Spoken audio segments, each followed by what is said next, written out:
Okey, baik. Keberkesanan peranan pemerintah tempatan dalam menangani cabaran baran. Okey, iaitu berkesan ke? Okey, jawapannya sudah pasti ya. Okey, berkesan ke? Ya. Ianya berkesan. Ya. Okey. Ya, ianya berkesan. Apa buktinya? Buktinya, okey, iaitu yang pertama, okey, kemakmuran negeri. Baik. Sebelum cikgu teruskan, apa itu kemakmuran? Cikgu berulang kali tanya supaya kamu faham. Apa itu kemakmuran negeri? Kemakmuran negeri adalah, apa itu kemakmuran? Bagi tahu cikgu. Kejayaan, happy.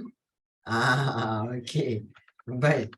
Sebenarnya kemakmuran ialah kekayaan negeri atau juga kemewahan negeri.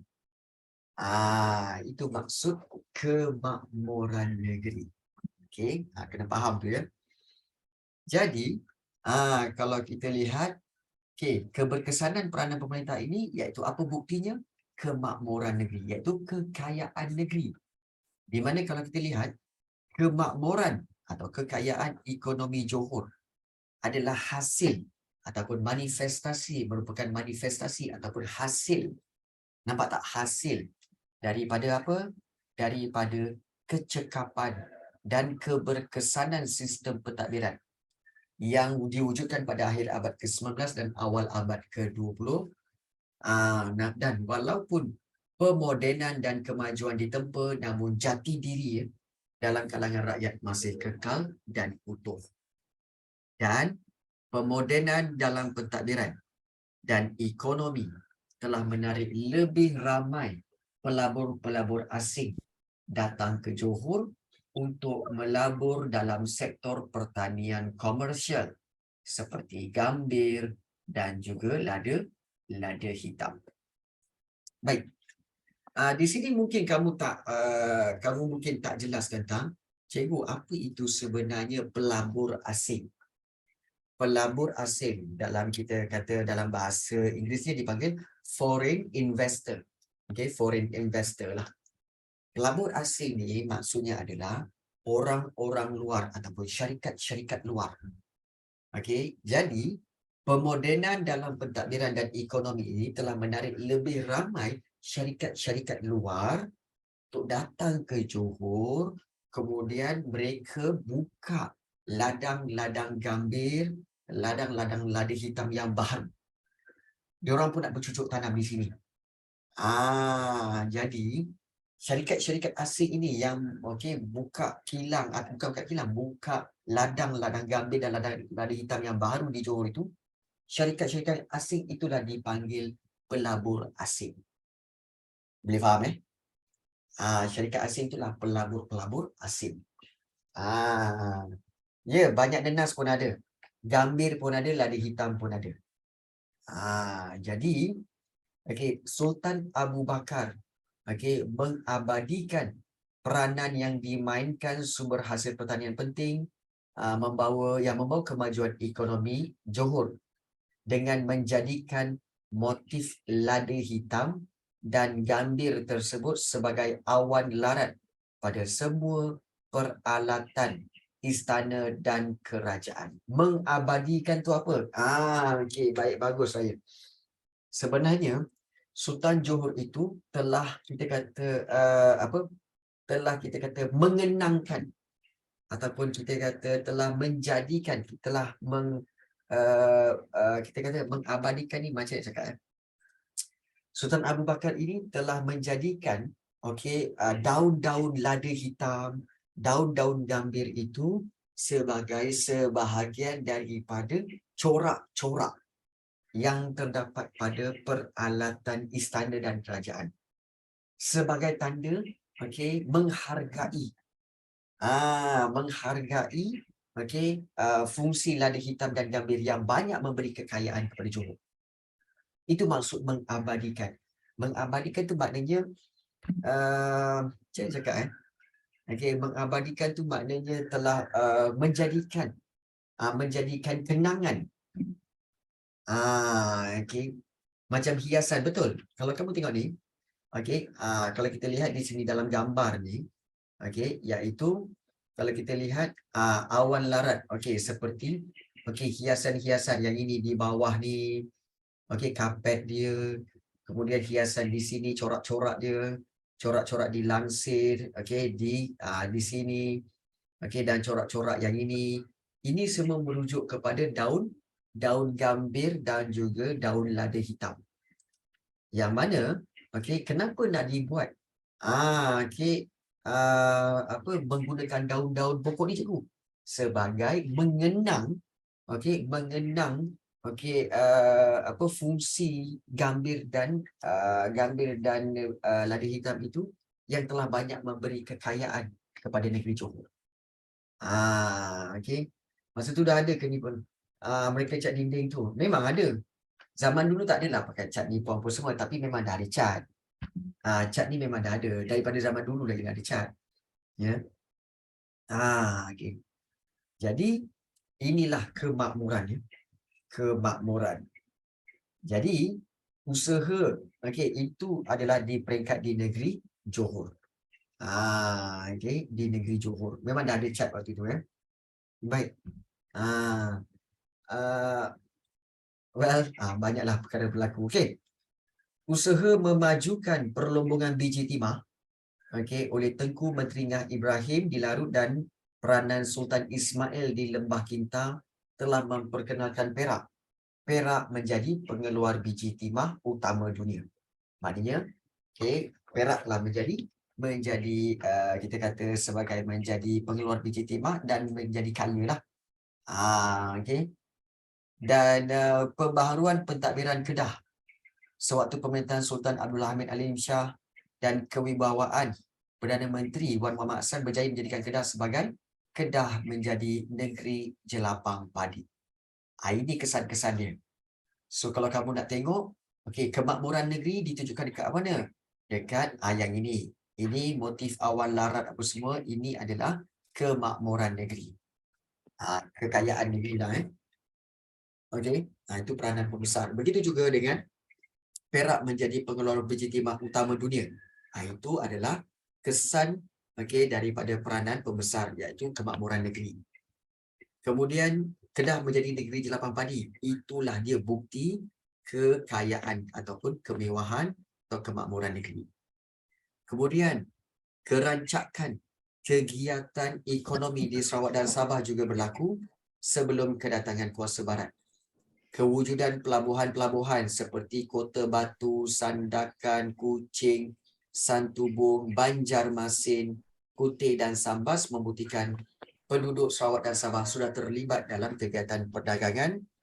So, pelabuhan tersebut memperdagangkan bahan mentah, hasil hutan dan hasil laut. Jadi, Sarawak dan Sabah kaya dengan pelbagai hasil hutan, ya, yang diusahakan oleh penduduk tempatan. Maknanya kerancakan kegiatan ekonomi. Dan seterusnya, kesan daripada kemewahan ataupun kemakmuran negeri, iaitu penemuan hasil bumi.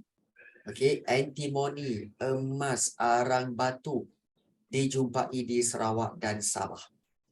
Malah Sarawak merupakan pengeksport utama emas, antimoni dan sagu. Sabah pula menjadi pengeluar hasil hutan seperti kapur barus dan sarang burung, serta hasil laut seperti mutiara dan sirip ikan hiu. Maknanya, kita nak kata bahawa apa tahu? Bahawa apabila peranan pemerintah tempatan ini, bila pemerintah tempatan ini berjaya memainkan peranan masing-masing, negeri menjadi kaya. Apa bukti negeri itu kaya, cikgu? Contoh Johor. Begitu juga Perak menjadi pengeluar biji timah, Kedah menjadi negeri jelapang padi, dan sebagainya. Jadi ini kita kata sebagai bukti, bukti kekayaan telah diperolehi kerana kebijaksanaan pembesar. Jadi itu yang pertama. Yang kedua, bila pembesar menjalankan kerja dengan berkesan, apa yang berlaku? Maka melambatkan perluasan kuasa British. Sebab kebijaksanaan dan ketegasan pemerintah tempatan ini menangani cabaran barat berjaya lambatkan perluasan kuasa. Melambatkan perluasan kuasa dan penerimaan penasihat British. Okey. Sebagai contoh, kalau kita lihat di sini, okey, bermula dengan negeri Perak. Kita tahu kalau ikut dalam buku sejarah, kita tahu bahawa 1874 kita tengok 3 tahun ni, bukan 3 tahun. Okey, dalam 1 tahun saja 1874, okey, British telah meletakkan residennya di Perak, Selangor, Sungai Ujong. 3 negeri tu. Okey, kemudian 1888 di Pahang, 1895 di Negeri Sembilan. Pada tahun 1910, 3 negeri ini, Perlis, Kedah, Kelantan, telah menerima penasihat British masing-masing. Tetapi yang lambat Johor dan Terengganu. Kenapa Johor dan Terengganu lambat menerima penasihat British? Kerana kalau kita lihat, ini dia, iaitu adanya Undang-Undang Tubuh Kerajaan Johor dan Undang-Undang Bagi Diri Terengganu. Nampak tak? Bukti berkaitan dengan bukti tentang kerajaan-kerajaan yang telah menerima penasihat British ini, dan penasihat British yang paling lambat diterima di Terengganu dan Johor. Kenapa? Waktu pemerintahan siapa? Ini Sultan Ibrahim. Sultan Ibrahim. Jadi kalau kita lihat, Undang-Undang Tubuh Kerajaan Johor dan Undang-Undang Bagi Diri Terengganu telah melambatkan, membantutkan cita-cita British. Jadi, kawalan undang-undang tersebut terhadap kedaulatan negeri dinyatakan dengan tegas bahawa pemerintah tidak boleh menyerahkan negeri kepada kuasa asing.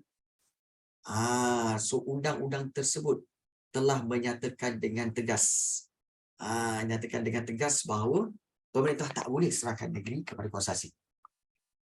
Namun, jadi pada waktu itu British hanya berjaya menempatkan penasihat British di Johor selepas Sultan Abu Bakar mangkat. Itu pun dengan mendesak Sultan Ibrahim menandatangani perjanjian British Johor pada tahun 1914. Mendesak buat perjanjian baru. Barulah British dapat letakkan penasihat British.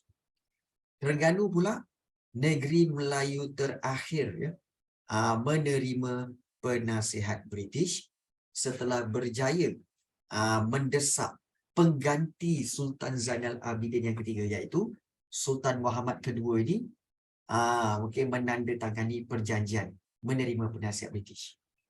Kalau waktu itu Sultan Zainal Abidin dengan Sultan Abu Bakar masih hidup, maka British memang takkan dapatlah letakkan penasihat British. Tapi oleh kerana telah digantikan oleh pewarisnya, maka British berjaya mendesak pewaris-pewaris itu untuk menandatangani perjanjian baru dan menerima penasihat British. Nampak tak? Jadi, dua undang-undang ini berjaya melambatkan perluasan kuasa British. Baik, kalau kita lihat di sini, meskipun Sultan Ibrahim ni menerima penasihat British, Sultan Ibrahim yang mewarisi pemerintahan negeri selepas kemangkatan Sultan Abu Bakar tetap berpegang pada falsafah Johor mesti jadi Johor. Maknanya Johor mesti jadi Johor, bukan Johor mesti menjadi British, bukan. Johor mesti menjadi Johor. Itu tegasnya Sultan Ibrahim ni. Jadi kalau kita lihat ini contoh perjanjian.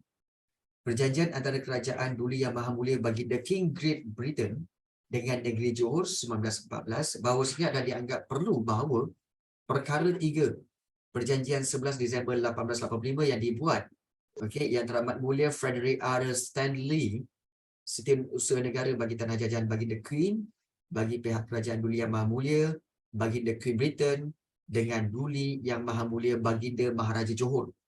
Ini perjanjian Maharaja Johor okey, dengan juga setiausaha negara ni, Frederick the Stanley ni, perjanjian ini hendaklah dimansuhkan.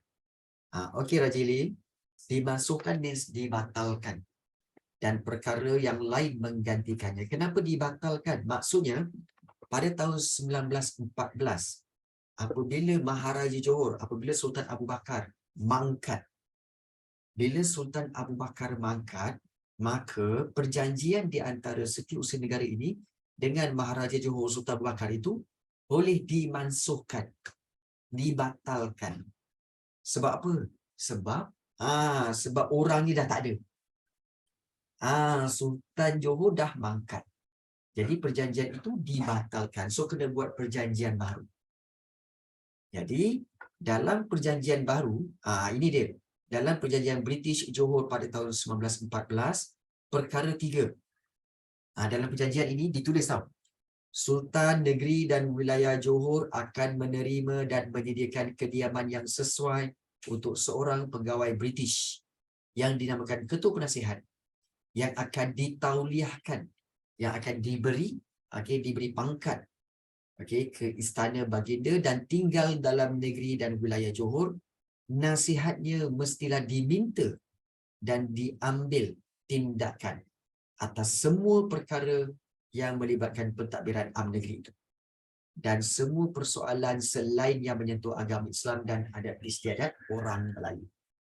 Maksudnya adalah dalam perjanjian baharu pada 1914 ini, British telah letakkan antara syarat-syarat dia. Dan salah satunya adalah syarat perkara 3, iaitu Sultan kena terima seorang pegawai British yang akan tinggal dalam negeri Johor dan nasihat beliau mesti diminta.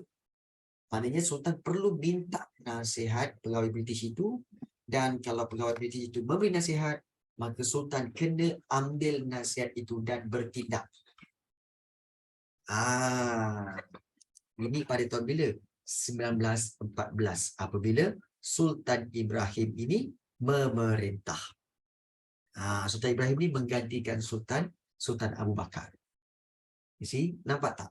Betapa liciknya, betapa liciknya permainan British. Okay. Dia tak apa, okey. Sultan Abu Bakar tak nak terima penasihat. Okey, tak apa. Kita tunggu. Nanti dia mangkat, dia meninggal, nanti dia mati, nanti anak dia naik, kita buat perjanjian baru. Okey, anak dia mesti terima penasihat British. Nampak tak? Okey. Jadi ini permainan British. Tapi dia memang bijak. Memang dia bijak. Dia bijak. Dan dia sabar. Walaupun makan tahun, walaupun makan 10 tahun. Okey, tapi dia sabar. Dia tahu tak apa, lambat laun akan dapat juga. Cuma benda ni lambat cepat aja. You see? Kan? Jadi inilah bayangkan daripada 1885, okey, perjanjian 1885 di antara Sultan Johor, Sultan Abu Bakar tu dengan kerajaan British kan.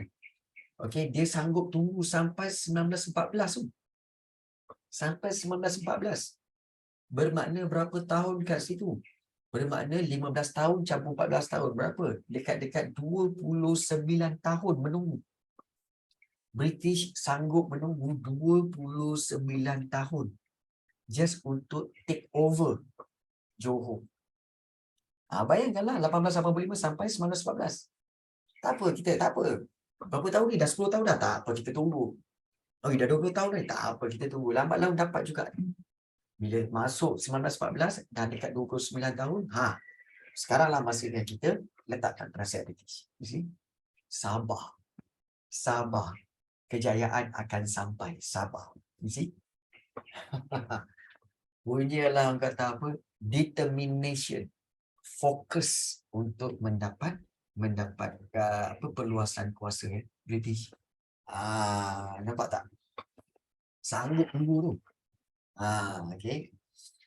Baik. Jadi ini berkaitan dengan melambatkan kuasa British. Okey. Yang ketiga. Okey. Iaitu kalau kita nak lihat tentang kesan peranan pembesar terhadap dalam menangani cabaran barat ini. Baik. Peranan pembesar telah berjaya membawa kemajuan pendidikan. Di mana kita tahu bahawa kamu kena faham penyediaan kemudahan pendidikan bukan menjadi keutamaan British. Bukan. Kerana tumpuan British adalah untuk apa?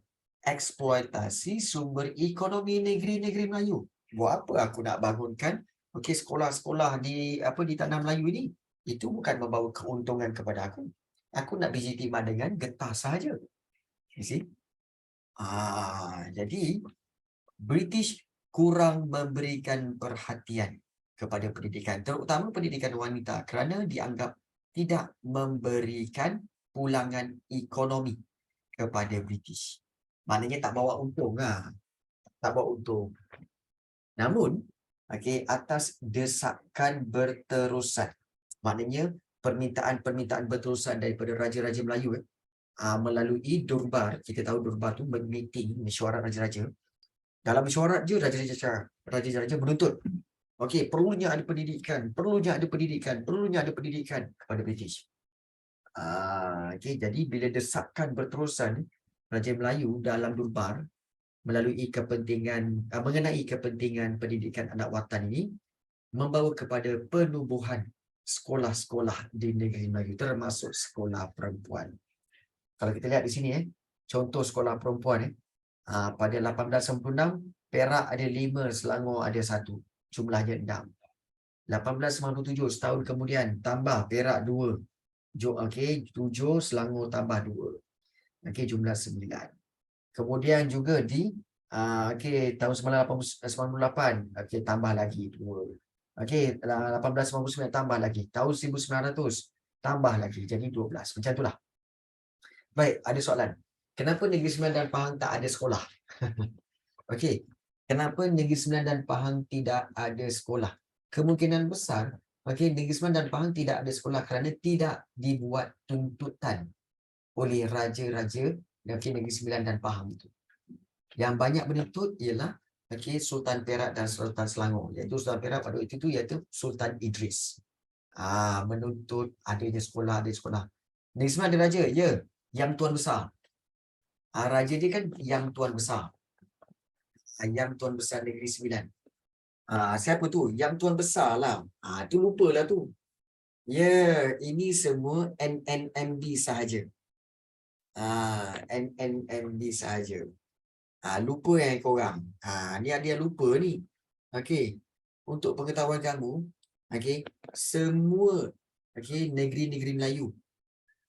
Ada berapa orang raja? 9 orang raja. 9 orang raja mewakili 9 negeri. Raja tu negeri 9 tak ada raja tu tadi. So daerah dengan ketuanya. Itu yang kau tak faham tu. Baik.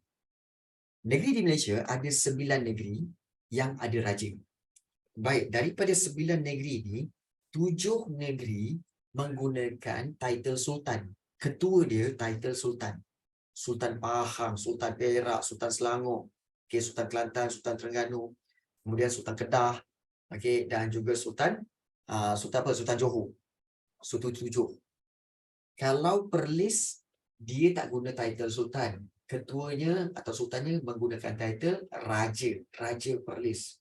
Dia tak guna title Sultan. Yes. Dan satu lagi Negeri Sembilan. Negeri Sembilan, dia tak guna title Sultan. Dia guna title Yang Tuan Besar. Yang Tuan Besar. Dan kalau kamu tanya cikgu, kenapa Raja Perlis dia guna title Raja, cikgu, kenapa dia tak guna title Sultan? Sebab kemungkinan besar, ini kemungkinan besar bahawa keturunan Raja Perlis itu bukanlah keturunan raja, bukanlah royal blood. Bukan royal blood. Jadi sebab itu dia tak mahu guna title Sultan, dia guna title Raja. Tapi kuasa semua sama kan? Semua kuasa sama. Tak kisahlah Sultan ke, Raja ke, Yang Tuan Besar ke, dia punya title, punya ketinggian title sama. Ketinggian title tu sama. Ketinggian dia, kebesaran title tu sama.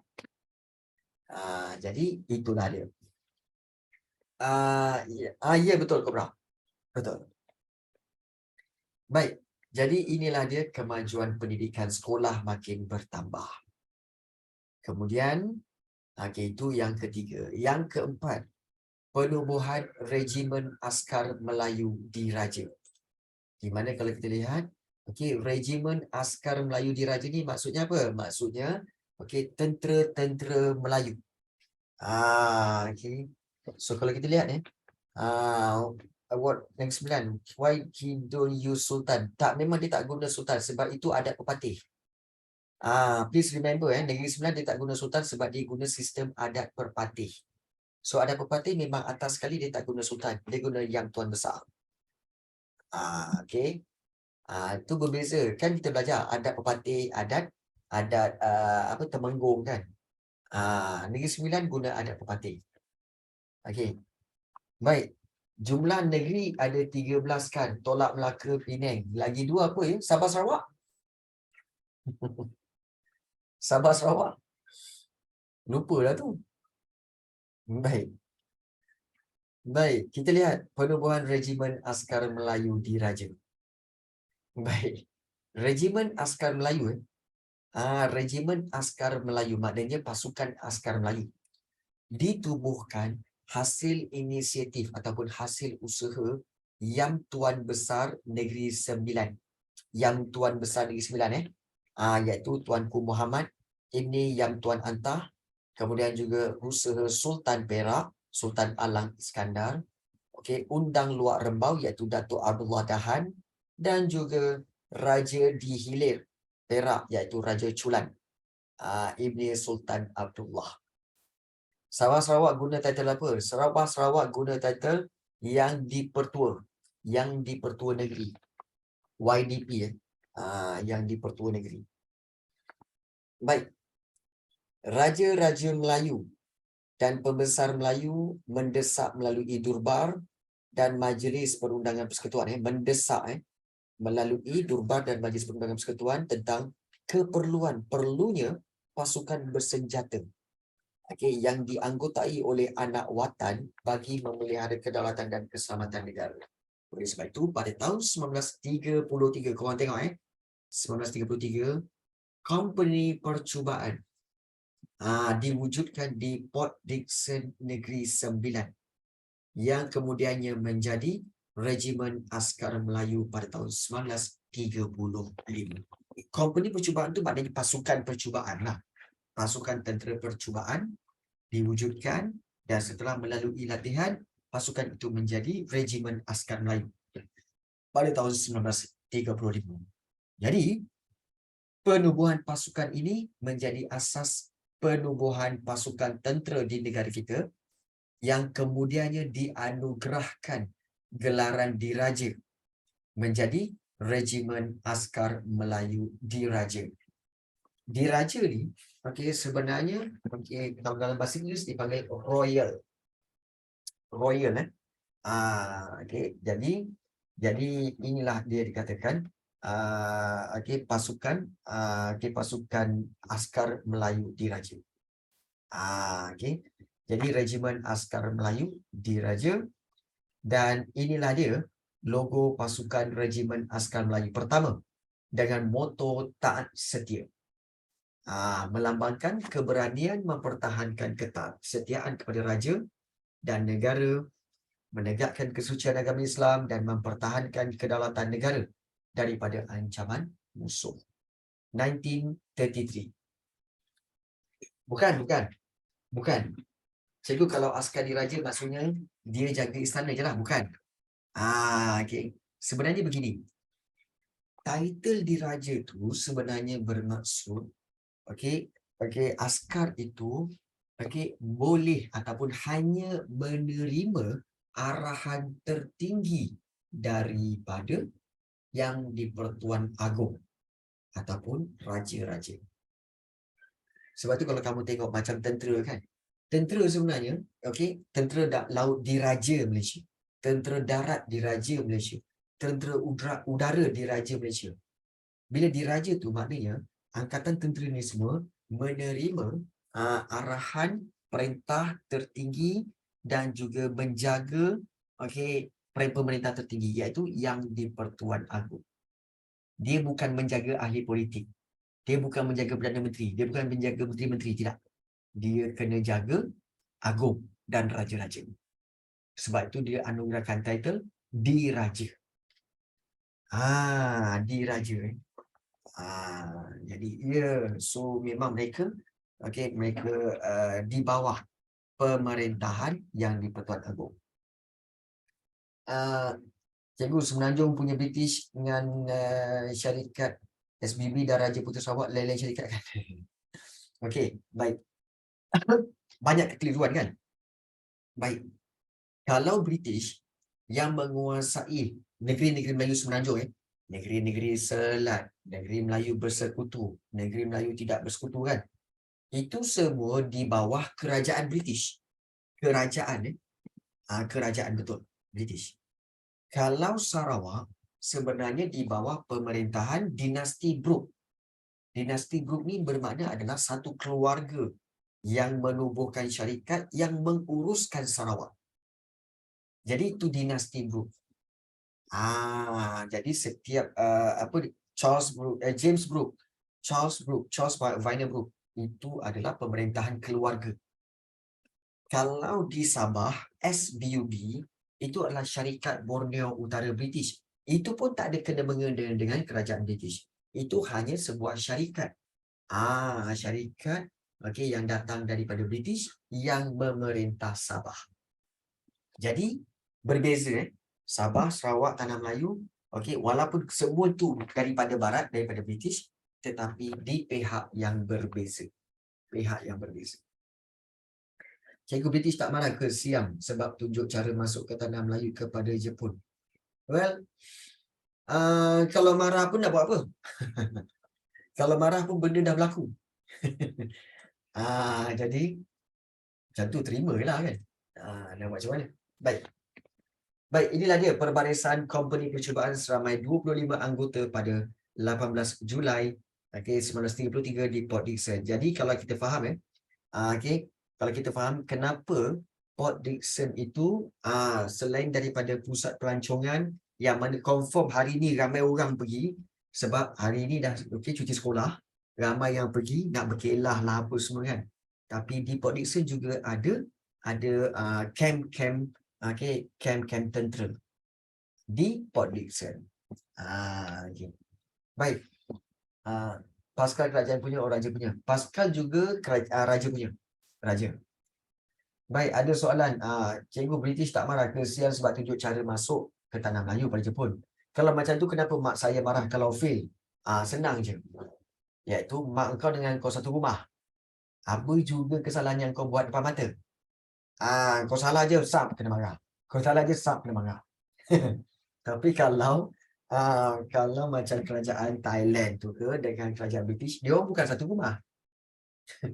Lain-lain negeri kot. Lain-lain tanah. Nak marah macam mana? British boleh marah tapi tak dengar. Kan? Jadi sebab itu Thailand tak kisah pun. Baik. So ada yang tanya, pada bahaya cikgu, ada buaya laut dengan darat. Okey. Maksud kau Zakir, ada buaya laut dengan darat. Apa kau punya statement ni? Kau punya ayat ni tunggang terbalik kau ni. Baik. Yang kelima. Okey. PD Port Dickson. PD bahaya cikgu, ada buaya laut dengan darat. Okey, Port Dickson ada buaya laut dengan darat. Okey. Baik. Buaya laut tu memang Dan tak dapat nak nolong lah. Okey, kalau nampak buaya laut tu segeralah melarikan diri. Tapi kalau buaya-buaya darat tu, yang darat tu boleh dengan kamu kena dengar betul-betul ayat dia. Kalau ayat dia manis-manis gitu, ayat cia-cia, pick up line semua kan, tu buaya lah tu. Tu buaya. Contoh macam Zafran, macam Danish Darwish, macam Arish Darius, macam Ryan, macam Zakir. Tu buaya. Buaya.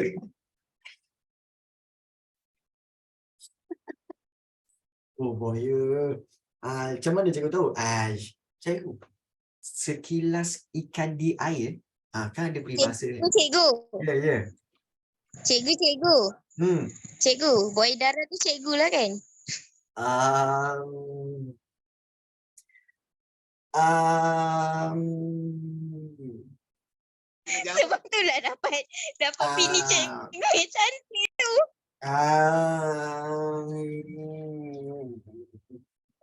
Okey, kita teruskan lagi. Ayo. Kan? Tak, kita bukan buaya, kita bukan buaya. Baik, tak apa. Okey. Baik.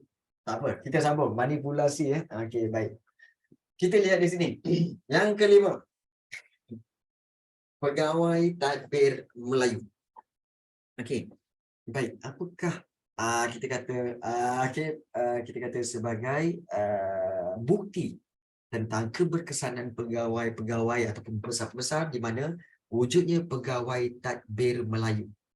Di mana kemunculan generasi pentadbir Melayu bermula pada tahun 1910 apabila skim perkhidmatan tadbir Melayu ditubuhkan untuk melatih orang-orang Melayu menceburkan diri dalam pentadbiran negeri. Jadi, penubuhan pentadbiran perkhidmatan tadbir Melayu ini merupakan hak kepada raja-raja Melayu bagi kepentingan anak-anak mereka. So, apa yang berlaku? British sedar bahawa mereka perlu mendapatkan kerjasama elit Melayu. Elit Melayu ni maknanya golongan-golongan bangsawan, para pembesar Melayu untuk mengekalkan kedudukan mereka di negeri-negeri Melayu. Maka, oleh sebab itu British melantik elit Melayu dalam pentadbiran British supaya dapat memberikan peluang kepada mereka untuk menyesuaikan diri dengan kehendak British. Pada dasarnya, pegawai-pegawai Melayu boleh dinaikkan pangkat dan dipindahkan ke Perkhidmatan Awam Tanah Melayu dan menduduki jawatan-jawatan tinggi. Walaupun begitu, PTM tetap dianggap sebagai eksklusif lah dengan prestige yang tinggi dalam kalangan masyarakat Melayu. Maksudnya di sini, British telah mewujudkan jawatan-jawatan baru dan melantik orang-orang Melayu yang terkenal. Seperti apa yang ini ya?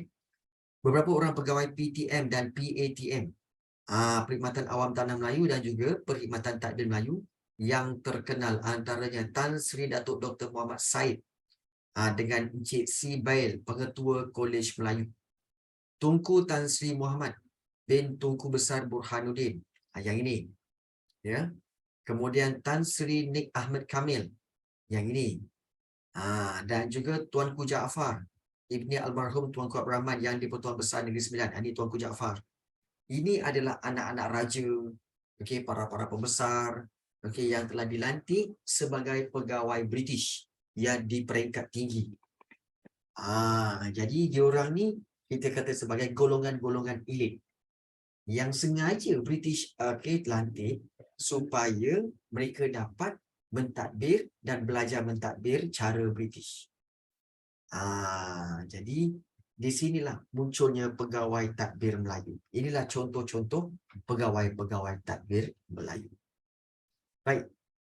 Dan yang terakhir, yang keenam, iaitu peranan pembesar Melayu ini iaitu mempertahankan institusi beraja. Dalam menangani cabaran barat, raja-raja ini telah membuktikan kebolehan berdiplomasi sehingga institusi raja ini dapat dikekalkan dan berjaya dipertahankan.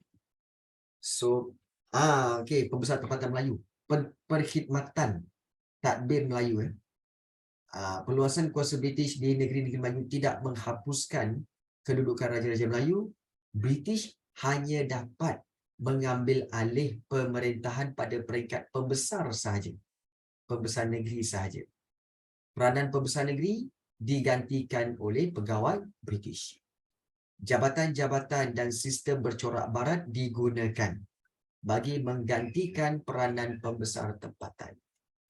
Walaupun nasihat British mesti diterima dan raja tidak lagi boleh membuat undang-undang seperti sebelumnya, namun semua undang-undang yang dilaksanakan mesti memperoleh tanda tangan dan cap mohon Sultan sebagai pengesahan kepada undang-undang yang dilaksanakan di bawah pentadbiran British. Maksudnya di sini apa? Maksudnya di sini, okey, walaupun British letakkan penasihat British, okey, letakkan jabatan-jabatan, buat sistem pentadbiran barat semua kan. Tetapi raja-raja masih berkuasa. Walaupun British nak letakkan undang-undang baru, undang-undang itu mesti mendapat tanda tangan dan cap mohon sultan sebagai tanda persetujuan. Maknanya raja masih berkuasa. Raja masih ada kuasa. Dan British masih mengekalkan peranan raja dan institusi raja itu masih kekalkan. Dia tidak dihapuskan. Sebagaimana kalau kita lihat negara jiran kita seperti Indonesia. Indonesia, kalau kamu perhatikan, negara Indonesia, dia ada raja asalnya, tapi raja-rajanya telah pun dihapuskan oleh Belanda. Jadi langsung dah tak ada raja sampai sekarang. So, alhamdulillah negara kita masih ada raja. Dan kita telah berjaya mempertahankan institusi beraja itu sampai sekarang. Cikgu kuasa ke? Yalah. Jadi, kebijaksanaan Raja-Raja Melayu, Raja-Raja Melayu dan pembesar negeri menangani cabaran peluasan kuasa barat dapat mempertahankan kesinambungan warisan bangsa dan menjamin kesejahteraan hidup rakyat. Boleh saya mengambil kuasa, alih kuasa cikgu? Tak payahlah. Kesepakatan raja dan pembesar memberikan iktibar kepada kita pentingnya muafakat untuk kemajuan bangsa dan negara. Kebijaksanaan pemerintah yang cinta akan rakyat ibaratkan negeri sentosa, rakyat sejahtera, negeri bersultan, rakyat beraja. Jadi, kalau kita lihat, inilah dia 6. Kita kata sebagai 6, kita kata sebagai keberkesanan peranan pemerintah. Iaitu, apakah bukti pembesar-pembesar tempatan telah berjaya memainkan peranan mereka, iaitu negeri telah menjadi makmur, 1. Kemudian juga peluasan kuasa British menjadi lambat. Lambat terutama Johor dan Terengganu. Kemudian juga kemajuan pendidikan di mana wujudnya sekolah-sekolah perempuan yang telah diwujudkan terutama di Perak dan Selangor. Penubuhan regimen askar Melayu diraja. Yang ini untuk mempertahankan negeri. Kemudian juga munculnya pegawai tadbir Melayu. Maknanya ada golongan-golongan orang Melayu yang telah menjadi pegawai tadbir Melayu. Tu. Dan kemudian kalau kita lihat yang ke-6 iaitu dapat mempertahankan institusi beraja. Maka dengan itu tamatlah bab yang ke-8 sejarah tingkatan 3 dan bermaksud ini tamatlah sejarah tingkatan 3 untuk tahun ini. Habis dah. Okey. Okey.